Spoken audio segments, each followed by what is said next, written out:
Hello everybody, welcome back to my channel. This is Nancy. Today I'm going to be using a brand new stamp from Blue Knight Rubber Stamps called Silhouette Rocks and Trees.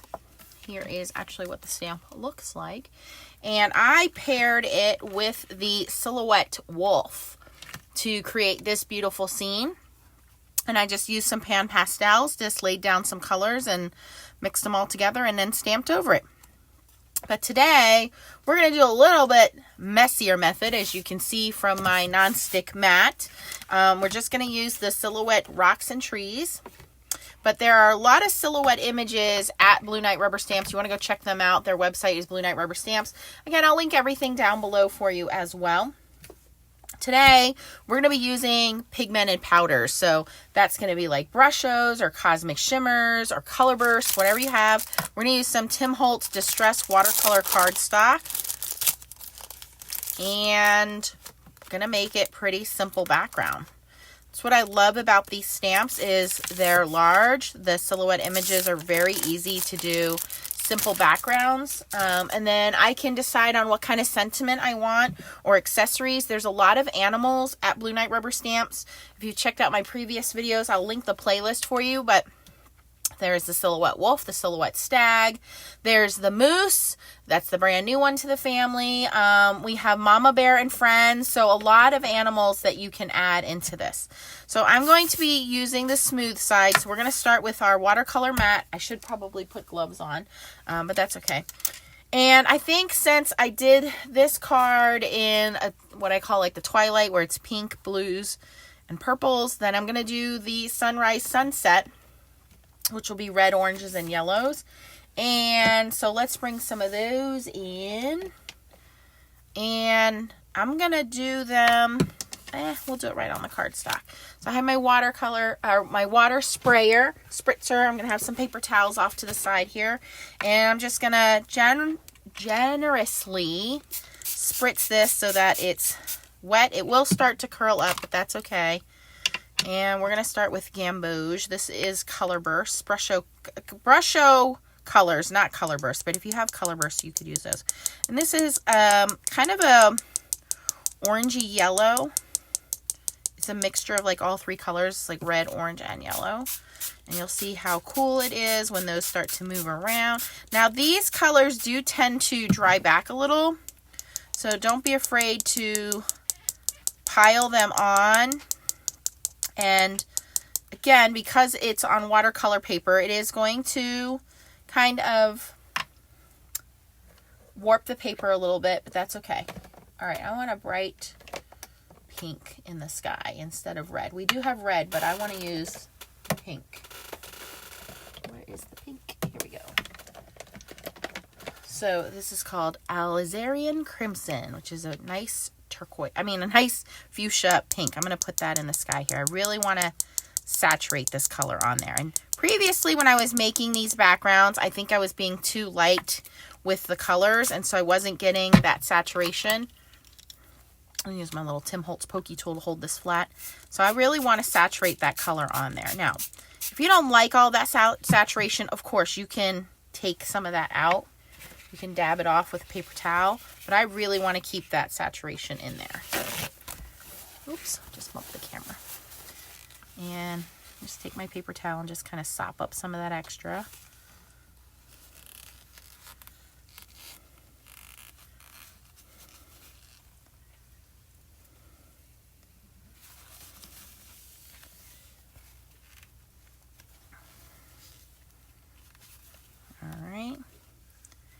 And I'm going to take the heat tool and dry this a little bit because I'm going to put some bright yellow down at the bottom here.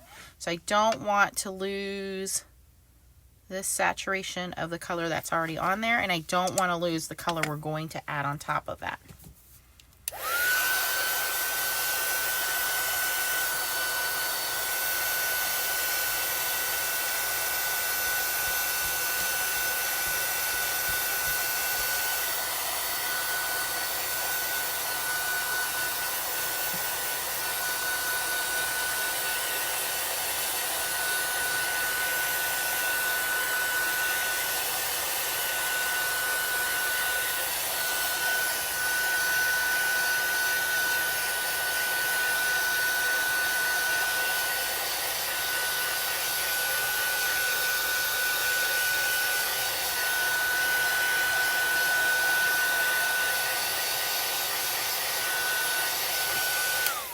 right, that's pretty dry.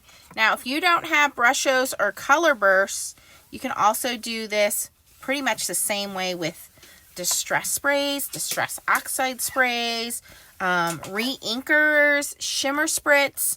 Any of those colors you can lay down on paper and just oversaturate the paper with water. Again, use watercolor paper. You want to use a really thick paper that's not going to pill. And pilling is when the top layers of the paper start to scrape off. So you want to use a watercolor paper because it's designed to hold all that moisture. It will warp because you're adding all that moisture, but it's not going to pill. So use whatever you have. Of course, having all of these different things makes it fun because you can try different techniques, but you don't have to have Brushos or color bursts to do this. You might have other mediums like re-inkers that will work just as good. All right, so now I'm going to do kind of this bright yellow for the bottom. And I have these Cosmic Shimmers, which have mica in them. They're very pretty. I'm going to maybe add some of that to add a little bit of, here we go, to add a little shimmer to the bottom of this piece. And again, I'm going to wet my paper, add my color down, and this is just regular yellow Brusho. And even though you don't see the color crystals, they are there. You can see once I add water to that, that yellow pops right off the page.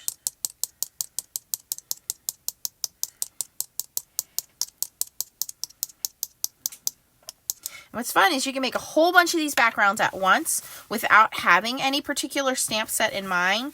Just have a whole bunch of backgrounds. And then you can go in, especially Blue Knight rubber stamps, they have so many different silhouette images. You probably already have some in your stash. You just go in and add those in. I'm going to flatten this a little bit. And I'm going to go in with this Cosmic Shimmer Pixie Powder Sun Yellow. And you can see it's got this nice bright mica. And I'm just going to sprinkle some of that on. And a little bit of this goes a long way. You do not want to squeeze this bottle or you're just going to get a puff of mica everywhere. Okay, and these are designed to be water activated, so I keep them with my Brushos. Okay, I really like the way that looks already. I don't think I need to add any more water to disperse it. It's personal preference. Might dab up some of this shimmer off the bottom here. Okay, that looks pretty good. I'm going to take the heat tool to it and dry it a little better.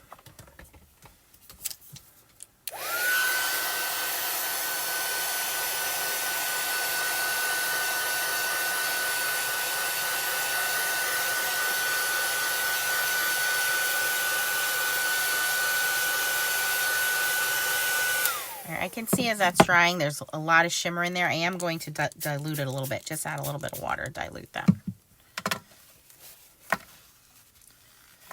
And just dab a little bit of that up. Just a little. I don't want to be too shimmery.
And you want to heat from the front and the back, and that'll take some of the warping out.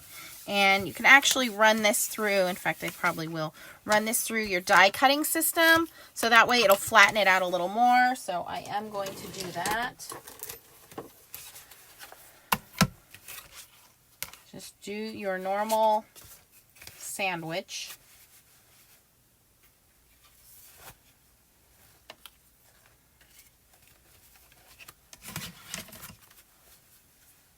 I feel like I'm missing something here. Maybe not. We'll find out.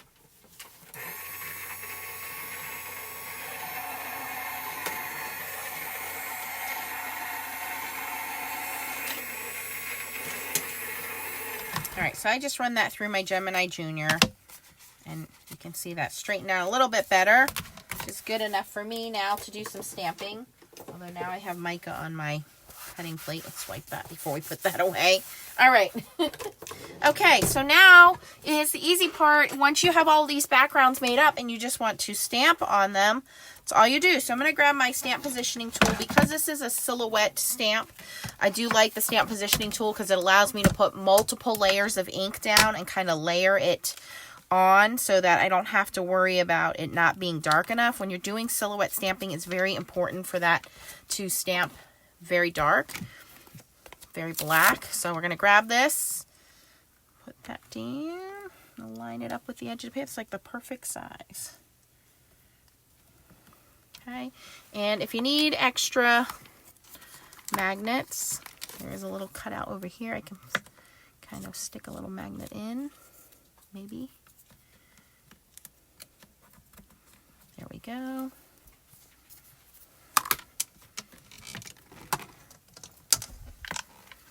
All right, and I am going to be using my Catherine Pooler Midnight ink. I have my Blue Night rubber stamps universal handle on there. It fits perfectly on these oval ink pads because there's a little lip inside a little shelf there on the ink pad. So this handle is a little bit smaller than the original handle and it fits in there perfectly. So I know that this ink is going to be super black. It's archival, it's waterproof, it dries fairly quickly, and no matter how many times I stamp, it's going to leave me a beautiful image. So I'm going to pull the lid off my ink pad, hold that by the handle.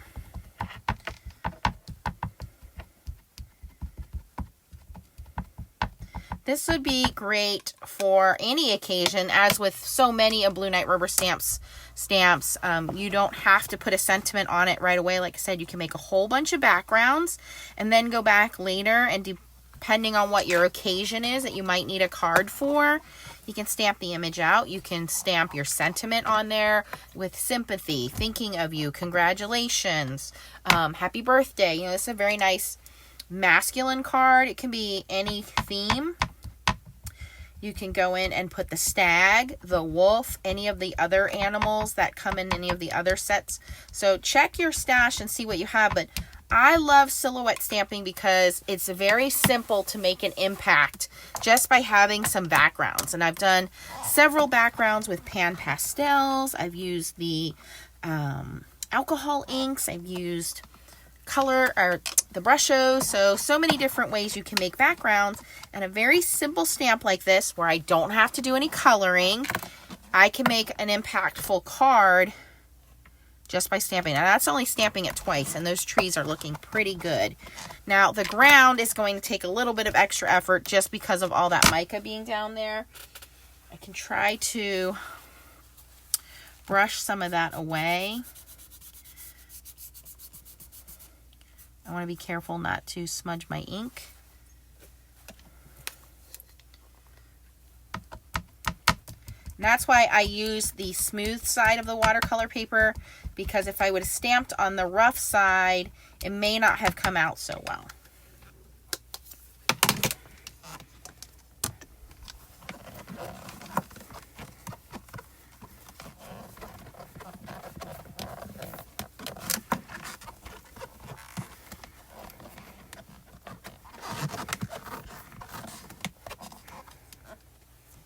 You can also go in and do heat embossing. If you wanted to do black heat embossing on this, you could do that to cover it up as well. I might actually do that on the ground here. Let me see, because I want to cover up all of that mica.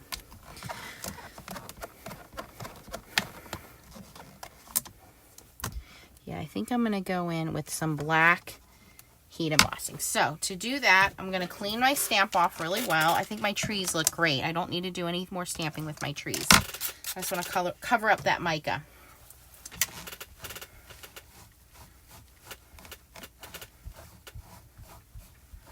Now, keep in mind that we have a watercolor background and we've freshly stamped it. So our panel needs to be completely dry before we do any heat embossing.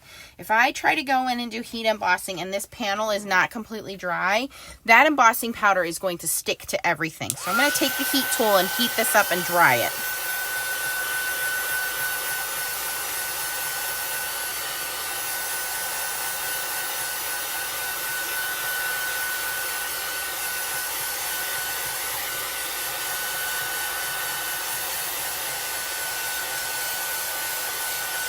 Now that may not be enough, but we'll find out here in a second.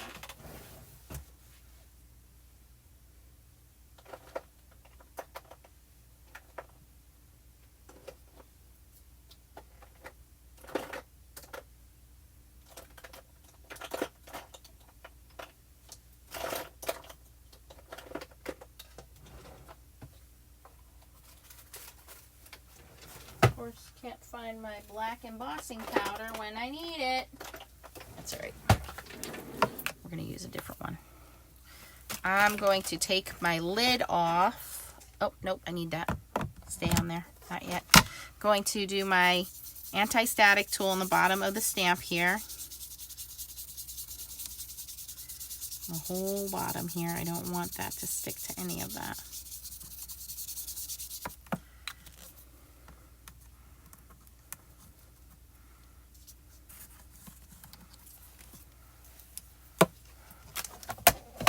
Okay, I'm going to stamp just the bottom portion with some Versamark clear ink. So just my trees. Just the ground. I'm going to be careful to try not to get that on my tree trunks. I just want the ground.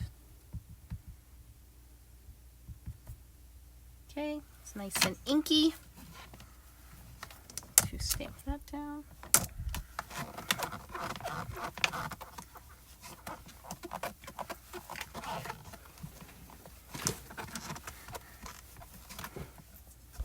Okay, I believe that is nice and inked. Now I'm going to take my lid off and move it aside. And I have this dark blue embossing powder. Going to use, actually, I'm going to take this off of here now because I am done stamping. I hope.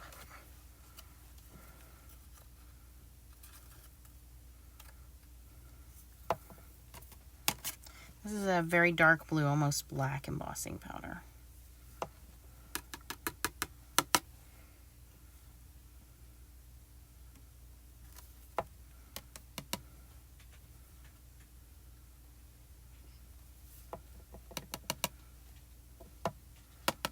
Okay, looks like it's mostly covered. Any spots I miss, I can go in with the Versamarker. These are the dumbest little jars to put embossing powder in. I'll clean that up later. Okay. All right. Let's heat it up. I'm going to let my heat tool heat up a minute.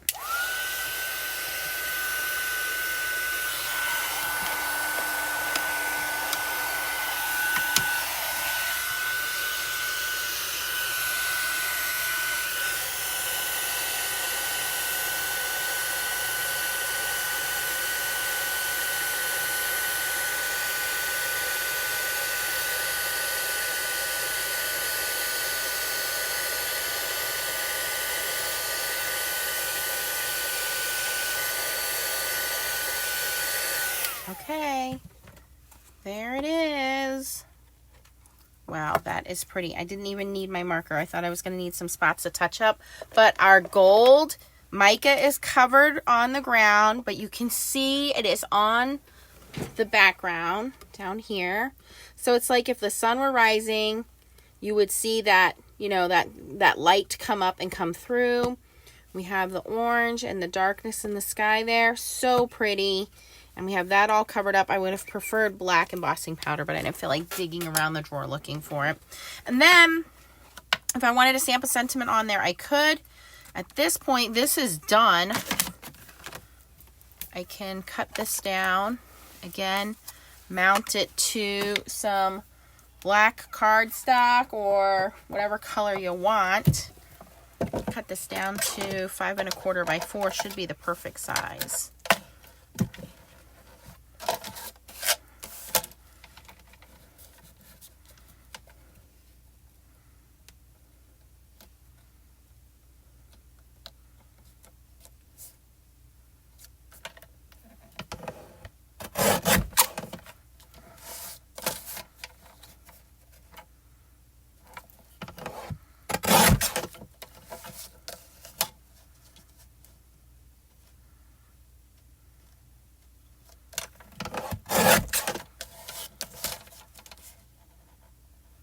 Yep, a little smaller than 5 1/4, just slightly. And there we have our card panel. Again, if you wanted to frame it, you can frame it, or you can put it right on your card. What a great, easy to make, fun card. I love all the colors on there. As always, I want you guys to vote and let me know which one you like better.